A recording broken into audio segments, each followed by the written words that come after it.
I call the planning board meeting. What am I doing? I call the planning board meeting to order.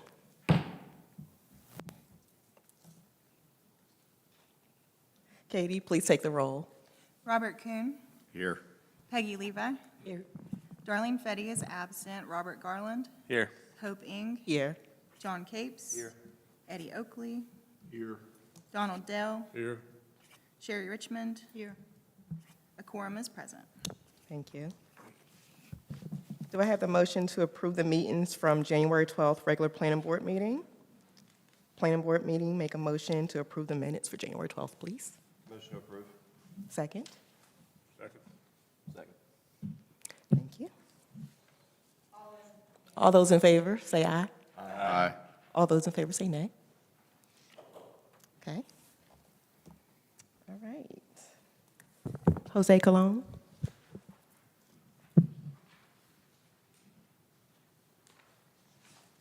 Good evening, planning board members.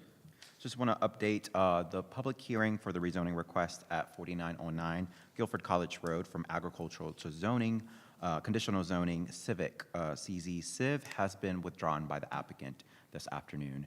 I will provide updates as soon as we get more information, but for now, that will not be considered today. Are there any questions or concerns? Was it something we said? No, not yet. But if there's a desire for the applicant to reapply, that would be separate notices, so you would be informed. Sure. All right. Thank you. All right, Katie, do we have anyone that signed up to speak during the public announcement? Nobody signed up. Okay. Mr. Colon, please come back up to report other updates and business, please. I did want to take advantage of the fact that you all are here to provide some planning-related updates, so I'll just go over them pretty briefly. We're excited to announce that the town will soon start the Main Street Corridor Study, which focuses on transportation analysis and improvements on our Main Street corridor from Dillon Road to Teague. So the geography of the analysis really focuses on the core downtown area of Main Street. We have selected Stantec, our consultant, to lead this effort, and I want to thank board members Robert Garland and Susan Stringer, who's here today, for being willing to participate as the steering committee. Not only do they hold the role of planning board members, they are proud downtown business owners, so I feel like they have a really, really good cross-connection of issues that, and an understanding of issues that deal with our downtown. More updates and opportunities for public input related to the study will be shared with the board and with the public directly. So as part of this study, we will have some public input for the public to provide ideas in our downtown. And again, I want to remind, this is more of a transportation-focused study, and hopefully that will be evolved into a more broader downtown area study where we would talk about, LDO updates, talk about mixed-use zoning districts, which I know there's a lot of interest in that. So, but this has been in the books for a very, very long time in terms of getting this transportation study, so we're excited to get started with that, especially with Jamestown Parkway and how that has reduced traffic on Main Street. So are there any questions about the study? You kind of hit on it at the end there, because I was interested in, we know that there's a change because of the Parkway. It was always, they've been talking about the Jamestown Parkway since 2000. And so now that it's here and it's had some time to be up and running, seeing where the impacts are going to be, where the, not only that, but also as a downstream effect. I know back when I was still a council member, one of the things that we had worked towards was lowering the speed limit on Main Street proper anyway. And at this point, I was sitting doing something I do quite frequently, putting potables and count cars as they go by, and I was like about ready to put a few well-placed landmines out there just to slow them down a little bit. Maybe I shouldn't have said that, but in any case, it's like we need to be looking at what we can do to not only be aware of exactly what we're getting, but what we're doing to maintain that corridor as far as from a safety standpoint. Because that's one of the things that comes up time and again is that piece of it. So kind of went around the horn on that, but anyway. Thank you, appreciate that. Sure. Any other questions? Yes. This may be totally unrelated, but the Garden Club of North Carolina is having an annual meeting in May, and Greensboro no longer gives out any tourist information or anything. It's all online. And I don't know if in the near future Jamestown has something where you can advertise all of the things that we have. I called the president of HJS, and they've designed a new graphic logo, and they're going to do some brochures for us. So it's just a thought Okay. that we could be advertising ourselves and our businesses or our history. Thank you for sharing that. All right. Actually, Sherry does raise a good point. You know, I didn't mean it to sound that way. That came out wrong. But she does raise a good point. One of the things I've seen out that's kind of in larger cities and such are like, they'll put out like a big QR code, learn more about us. And so even if it's on places like the Yellow House, or it's on other historic pieces, or even if it's at Town Hall, it might loop over to, you know, another way to get to the website, you know, drive them to that portal. JBA in theory could be a little more impactful in that area too. You know, that might be something else that ties in a little bit, because you're right, they're getting away from paper, which on the one side is good, but on the other side, we're not replacing it with anything is the downside. So, you know, what do we do about that? Just a thought. Gotcha. I'm going to stop thinking now. I really didn't mean that to sound like it did. I'm so sorry. Oh, I loved it. You had a good point, though, and I was like, actually, that's a very good point. And so, anyway. Awesome. Thank you so much. If there are no other questions, I'll move to my second update. In addition to the Main Street Corridor Study, the town is looking to conduct a walk audit for the West Main Street area in coordination with Age Friendly Guilford. This has been a conversation that's been ongoing almost a year with Age Friendly Guilford, and just want to define what a walk audit is, because not a lot of people have heard what a walk audit is.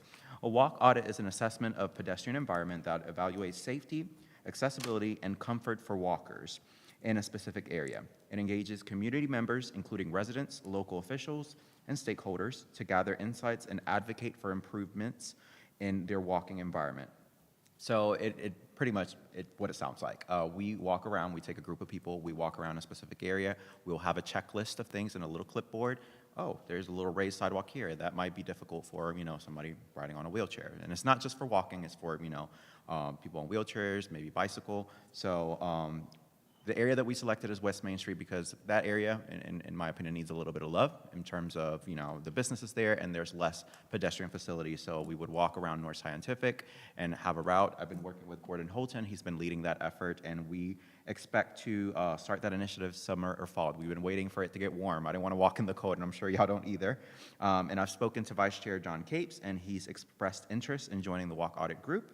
And we would like an additional board member to join, so please contact me if you're interested in that initiative. Of course, we'll be reaching out to residents in the area, community members, church members, and probably one member from council, just so we have a diverse group. So probably after the walk audit, we'll have a debrief, and maybe with some snacks or food, just to get y'all motivated to walk, and then we will update the board with those results in council. But both the Main Street Corridor Study and the walk audit, these are just great initiatives to set up for future funding for plans for improvement. So the Department of Transportation loves these kind of studies as background information for funding. Do you have any questions? Will those, will those be, will they coordinate at all, the two studies? Not necessarily, because the geography is different, but maybe they'll be referenced later in improvements. Let's say we apply for a certain project that is across those studies, that will mention the Main Street Corridor Study and the walk audit. So. 'Cause the reason I asked the question is I know crossing from one side of Main Street to the other, they're fairly limited, and they're not necessarily the way people actually do it. Correct, yeah. I do agree that crosswalks are limited, not only in our downtown area, but expanding into Main Street as well, so. As somebody who walks across the street where the post office and Second Chances, it'd be nice to have a flashing light to get people to slow down. Yeah. Or a really big speed bump. Okay. Yeah, and the geography doesn't help because it kind of slopes down and people like to speed, so. Yeah. Hey, Jay. All right, any other questions about the walk? Do you have any idea when these might be? We have, right now, summer and fall. It's probably going to be a little bit closer to fall, so we're coordinating with Robert Gherkin with Age Friendly Guilford, so we have to accommodate with his schedule as well. Okay, so nothing really, Nothing really immediate, but it'll probably be a one-day event and then maybe a debrief afterward. Yeah. All right. And last but not least, we are really excited to share that our planning department is announcing Civic Review. It's going to be the town's new online permitting software for planning. Very soon, residents and applicants will be able to apply for permits online directly from our town's website rather than filling out paper forms and applications. This will include development clearance certificates, sign and temporary sign permits, and a variety of other permits. Staff and civic review team plan on launching our new online portal in the coming weeks. I do want to applaud Gordon Holton. He's been kind of taking the lead on coordinating that. So we'll soon be taking the training of how to use the software and dashboard, and that's going to make our job a lot easier to review. Please be aware that paper applications will still be available. Those are not going away. However, we encourage residents and applicants to use this new feature, which will also include online payments as well.